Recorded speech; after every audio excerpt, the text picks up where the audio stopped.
అందరికీ నమస్కారం. నేను ధనుష్ రంగా.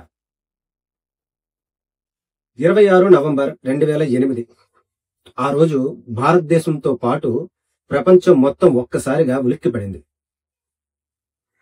కారణం ఏంటి అంటే, భారతదేశం ఆర్థిక రాజధాని ముంబై నగరంలో 8 చోట్ల కొద్ది సమయం తేడాతో వరుసగా బాంబు పేలుళ్లు జరిగాయి.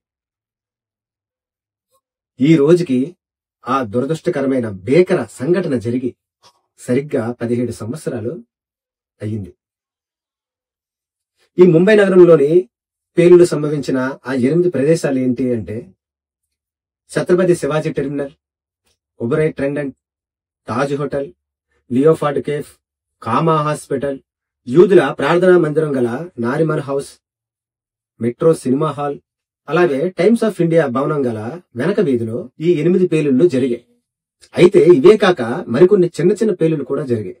అవేంటి అంటే, సెయింట్ జేవియర్ కాలేజ్ దగ్గర, పోర్టు దగ్గర మాజ్గావ్ ఏరియాలో, అలాగే విల్ పార్లే వద్ద ఒక టాక్సీలో కూడా ఈ పేలుళ్లు జరిగాయి.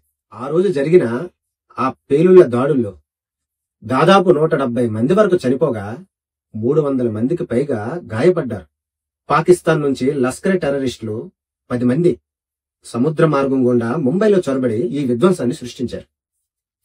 26/11 అంటే ఇప్పటికీ భారతదేశం ఉలిక్కిపడుతుంది.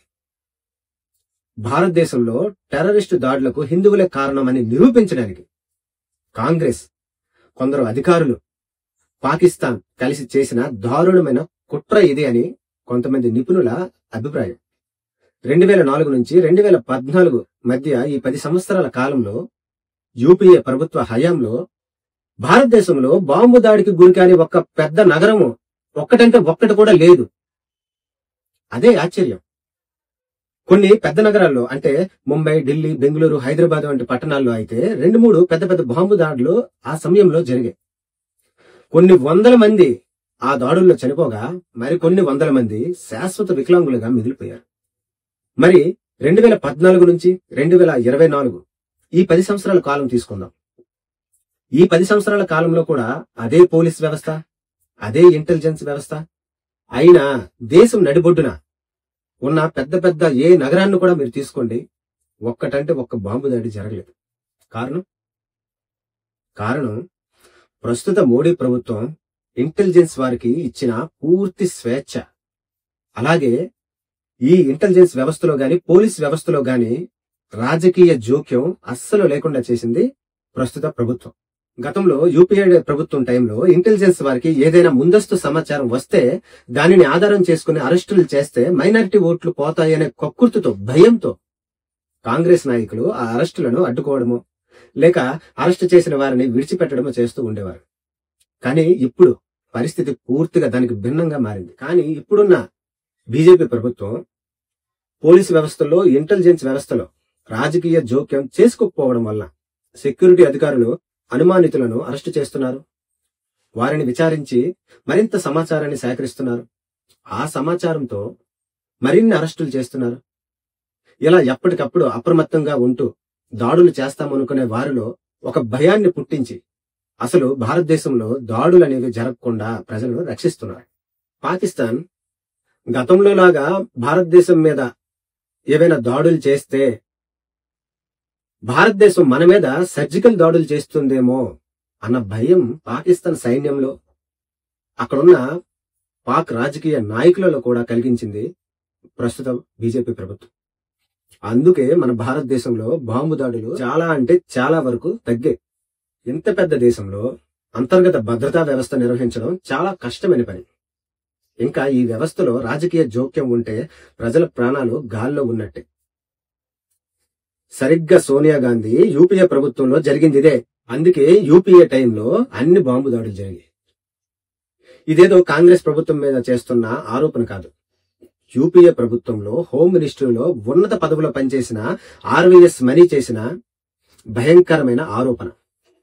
ఈయన యూపీఏ ప్రభుత్వం ఉండగానే 2009లో ఒక సంచలనమైన ఆరోపణ చేశారు.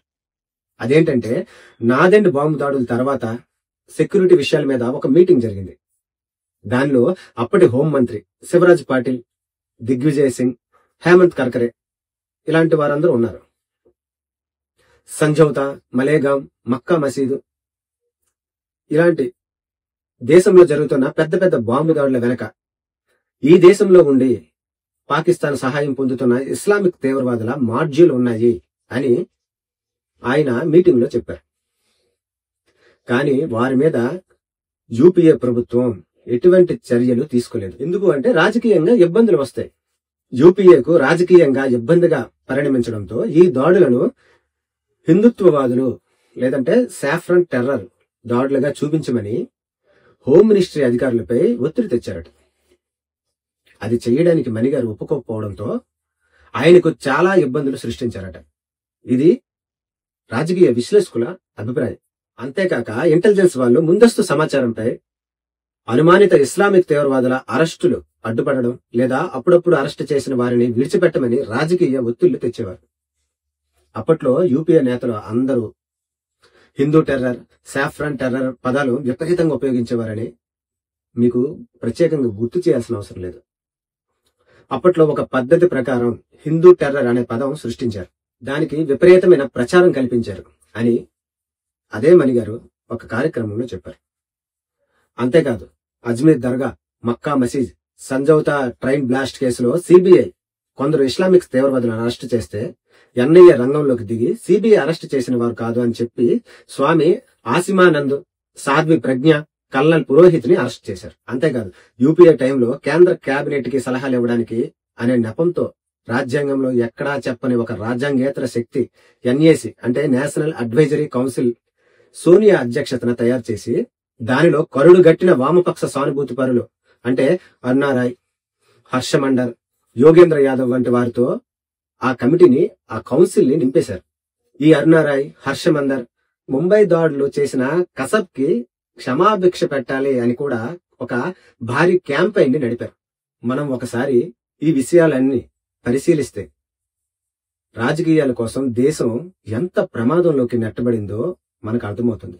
26/11 దాడుల గురించి అమెరికా ఇంటెలిజెన్స్ సంస్థ సిఐఏ ముందుగానే భారతదేశానికి సమాచారం ఇచ్చింది. కొందరు టెర్రరిస్టులు సముద్ర మార్గం గుండా భారతదేశానికి వచ్చి 5 స్టార్ హోటల్ వద్ద దాడులు చేయబోతున్నారు అని. అయితే అప్పుడు ఉన్న ఈ కాంగ్రెస్ ప్రభుత్వం దానిపై స్పందించలేదు. పైగా ఈ దాడులు జరిగాక ఈ దాడులని కాషాయ ఉగ్రవాదుల దాడులుగా నిరూపించడానికి ప్రయత్నం చేసింది.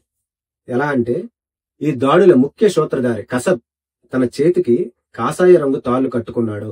2 దాడుల తర్వాత దిగ్విజయ్ సింగ్, మహేష్ భట్ 26/11 దాడుల వెనుక ఆర్ఎస్ఎస్ హస్తం ఉంది అనే ఒక పుస్తకాన్ని రిలీజ్ చేశారు. 3 రాహుల్ గాంధీ అయితే ఒక మెట్టు పైకెక్కి మా దేశానికి లష్కరే కన్నా హిందూ తీవ్రవాదమే అతి పెద్ద ప్రమాదం అని ఒక అమెరికా అంబాసిడర్ తో జరిగిన ఒక కార్యక్రమంలో చెప్పాడు. 4 కర్కరిని చంపింది ఎవరో ఇంతవరకు బయట పెట్టలేదు. 5 26/11 దాడుల ముందు రోజుల నుండి భారత్ ఉన్నత రక్షణ అధికారులందరూ అధికారిక పర్యటన మీద పాకిస్తాన్ వెళ్లి ఇక్కడ దాడులు జరిగే సమయానికి వాళ్ళు అక్కడ విందులు ఆరగిస్తున్నారు. ఎవరి అనుమతితో ఒకేసారి అంతమంది ముఖ్యమైన ఆఫీసర్లందరూ పాకిస్తాన్ వెళ్లాల్సి వచ్చింది. అలాగే ముంబై దాడుల టెర్రరిస్టుల బోటుపై నేవల్ అధికారులు నిఘా వద్దు అని చెప్పి ఆదేశాలు వచ్చాయి. అందుకే వాళ్ళు ఆ బోటుని తనిఖీ చేయలేదు అని చిదంబరం పార్లమెంట్ లో చెప్పారు. ఎవరు ఆదేశాలు ఇచ్చింది అనేది మాత్రం చెప్పలేదు. అలాగే అంత పెద్ద ఎత్తున దాడులు జరిగిన వెంటనే home minister national security guards కి టెర్రరిస్టులను పట్టుకునే బాధ్యత అప్పగించడానికి చాలా ఆలస్యం చేశారు. ఎందుకు అంత ఆలస్యం చేయాల్సి వచ్చింది? అలాగే మహేష్ భట్ కొడుకు టెర్రరిస్ట్ డేవిడ్ హ్యాడ్లేకి సహాయం చేశాడని రుజువైన అతని మీద ఎటువంటి విచారణ చేయలేదు. ఎందుకు చేయలేదు అప్పటి ప్రభుత్వం? ఈ ముంబై దాడులు జరగవచ్చు అని హింట్ ఇచ్చిన arm intelligence officer colonel Purohit మీద తప్పుడు కేసు పెట్టి జైల్లో చిత్రహింసలు ఎందుకు పెట్టారు? అంతేకాదు ఇస్లామిక్ తీవ్రవాదుల మీద విపరీతమైన సానుభూతి చూపించింది అప్పటి యూపీఏ సోనియా గాంధీ ప్రభుత్వం. లష్కరే టెర్రరిస్ట్ మాడ్యూల్ ఇస్రాత్ జహాన్ తో సహా 3 టెర్రరిస్టులను గుజరాత్ పోలీసులు బోటుకపు ఎన్కౌంటర్ లో చంపేశారని డీఐజీతో సహా గుజరాత్ పోలీసులపై సిబిఐ విచారణ చేసి పలు రకాలుగా పోలీసులను ఇబ్బంది పెట్టారు. మరో కేసులో సౌరబుద్దీన్ అనే ఒక అమాయకుడిని టెర్రరిస్ట్ అని ముద్ర వేసి గుజరాత్ హోమ్ మినిస్టర్ అమిత్ షా చంపించారని యూపీఏ ప్రభుత్వం అమిత్ షాను జైల్లో పెట్టి 6 నెలలు రాష్ట్ర బహిష్కరణ శిక్ష విధించారు. కొంతమంది గుజరాత్ పోలీసులను అరెస్టు చేసి 7 సంవత్సరాలు జైల్లో పెట్టారు. ఆఖరికి సుప్రీంకోర్టు వారిని విడుదల చేసి. దేశంలో అన్ని రాష్ట్రాలలో ఎన్కౌంటర్స్ దశాబ్దాలుగా జరుగుతూనే ఉన్నాయి. కానీ ఎక్కడా ఏ రాష్ట్ర హోమ్ మినిస్టర్ కానీ డీఐజీని కానీ జైలులో పెట్టిన సందర్భం మనకు కనిపించదు. కానీ ఇస్లామిక్ తీవ్రవాదుల ఎన్కౌంటర్ విషయంలో మాత్రం సోనియా ప్రభుత్వం రాజకీయ నాయకులపై పోలీస్ అధికారులపై చర్యలు తీసుకుంది. కేవలం ఉగ్రవాదులను చంపారని ఒక కారణంతో. మరి ఇస్లామిక్ తీవ్రవాదుల ఎన్కౌంటర్ కేసులను మాత్రమే కాంగ్రెస్ ఎందుకు వివాదం చేసింది? గుజరాత్ పోలీసులు ఎన్కౌంటర్ చేసిన ఇస్రట్ గొప్ప పోరాట పటిమ కలిగిన యోధురాలు అని చెప్పి లష్కరే తమ వెబ్సైట్ లో రాసుకున్నా ఆమె టెర్రరిస్టు కాదు అని కాంగ్రెస్ నాయకులు ఎందుకు వాదించారు? ఆమె టెర్రరిస్టు అని రుజువు అయ్యాక కూడా టెర్రరిస్ట్ అయితే చట్టానికి పట్టేవ్వాలి కానీ కాల్చి చంపేస్తారా అని గుజరాత్ పోలీసులను కాంగ్రెస్ ఎందుకు ప్రశ్నించింది? ఈ 26 లెవెల్ బాంబు దాడులు మాత్రమే కాక దేశం మొత్తం మీద పలు నగరాల్లో బాంబు దాడులు జరుగుతున్న సమయంలోనే 2010లో పాకిస్తాన్ దేశంతో సత్సంబంధాల కోసమని భారత జైళ్లలో ఉన్న 25 మంది కరుడుగట్టిన ఇస్లామిక్ ఉగ్రవాదులను సోనియా గాంధీ యూపీఏ ప్రభుత్వం విడుదల చేసి పాకిస్తాన్కి అప్పగింది. మరి ఎవరికి సాయం చేయడానికి? దేశ భద్రత పనంగా పెట్టి టెర్రరిస్టులకు కొమ్ము కాసే విధంగా ఎంత దరిద్రపు కొట్టు హీనమైన రాజకీయాలు కాంగ్రెస్ చేయాల్సి వచ్చింది? ఇవన్నీ జవాబు దొరకని ప్రశ్నలు. అంతేకాదు, కాంగ్రెస్ సీనియర్ నేత అయిన మనీష్ తివారీ రాసిన కొత్త పుస్తకంలో ఈ ముంబై దాడులు జరిగిన తరువాత పాకిస్తాన్ మీద దాడి చేయకపోవడం అప్పటి యూపీఏ ప్రభుత్వం వైఫల్యం అని రాశారు. అలాగే ఆ రోజు కసబ్ పాక్వాల్ తో మాట్లాడిన ఫోన్ ఎవరైతే విచారణ చేస్తున్నారో వాళ్ళకి ఇవ్వకుండా ఇప్పటి వివాదాస్పద ముంబై పోలీస్ కమిషనర్ పరంబీర్ అప్పుడు తీసి దాచిపెట్టాడని రిటైర్డ్ ఏసీపీ శంషేర్ ఖాన్ ఆరోపించారు. 17 సంవత్సరాల కిందట ఇదే రోజు ముంబై దాడులు ప్రాణాలు కోల్పోయిన ఎన్ఎస్జీ పోలీస్ సిబ్బంది, సాధారణ పౌరులు, విదేశీ పౌరులకు శ్రద్ధాంజలి ఘటిస్తూ చాడా శాస్త్రి గారు రాసిన ఈ వ్యాసాన్ని మీకు నేను ఈరోజు అందించడం జరిగింది. ఈ వీడియో కనుక మీకు నచ్చినట్లయితే లైక్ చేయండి, షేర్ చేయండి, మన ఛానల్ ని సబ్స్క్రైబ్ చేయండి. జై హింద్, జై భారత్.